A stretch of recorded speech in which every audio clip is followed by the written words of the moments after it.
हरियाणा की मनोहर लाल खट्टर सरकार शिक्षा और स्कूलों के मामले में अब बिल्कुल पूरी तरह से बेशर्म हो चुकी है। सरकार को अपनी नाकामी को कोर्ट के अंदर कबूल करने में भी अब शर्म नहीं आती।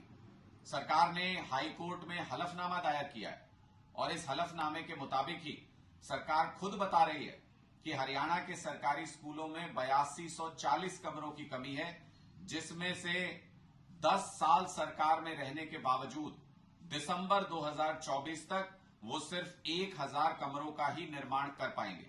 ऐसा सरकारी हलफनामा है, ये हम नहीं कह रहे हैं। सरकार ने अपने हलफनामे में माना है कि हरियाणा के स्कूलों के अंदर टीजीटी और पीजीटी के 28,000 टीचर्स की कमी है। ऐसा हरियाणा सरकार खुद को बोल रही है, ये हम नहीं कह रहे हैं। सरकार ने इस हलफनामे में खुद माना है कि केंद्र सरकार की योजनाओं के और हरियाणा सरकार के बजट के अलग अलग योजनाओं के 10,000 करोड़ रुपए जो हरियाणा की शिक्षा पर लगने थे, जो हरियाणा के स्कूलों पर लगने थे, वो सरकार ने वापस सरेंडर कर दिए, इस्तेमाल ही नहीं किए। इससे ज्यादा शर्मनाक क्या हो सकता है मनोहर लाल खट्टर जी?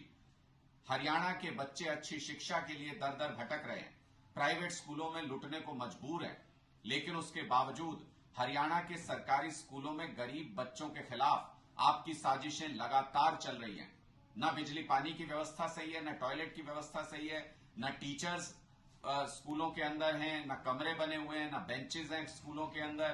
किस तरह की व्यवस्था बनाना चाहते हैं, किस तरह के स्कूल हरियाणा के बच्चों को देना चाहते हैं कि 5 लाख रुपए का फाइन हाईकोर्ट ने कुछ दिन पहले हरियाणा सरकार पर लगाया था इन सब नाकामियों की वजह से, और कहा था कि हलफनामा दायर करें कि कब तक सरकार ये काम कर पाएगी और क्या असली स्थिति है।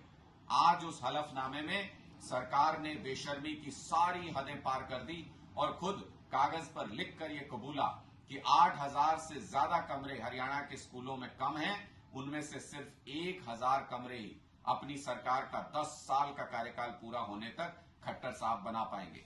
कबूला सरकार ने खुद कि पीजीटी और टीजीटी के 28,000 टीचर्स की कमी है। कबूला सरकार ने खुद कि हरियाणा के सरकारी स्कूलों में शिक्षा व्यवस्था बदहाल है, बुरी हालत है। इसका मतलब खट्टर सरकार की, बीजेपी सरकार की नीयत नहीं है हरियाणा के सरकारी स्कूलों को ठीक करने की। इसलिए हलफनामे में भी ये सारी नाकामियां कबूल करने में भारतीय जनता पार्टी की सरकार को कोई शर्म नहीं है। अब इस बात में कोई संदेह नहीं रह गया कि हरियाणा की बीजेपी सरकार पूरी तरह से गरीबों के बच्चों के खिलाफ है, गरीबों के बच्चों को अनपढ़ रखना चाहती है, सरकारी स्कूलों को बर्बाद करके बंद करना चाहती है और हरियाणा की शिक्षा व्यवस्था के खिलाफ एक सुनियोजित साजिश भारतीय जनता पार्टी ने पिछले अपने 10 साल के कार्यकाल में की है।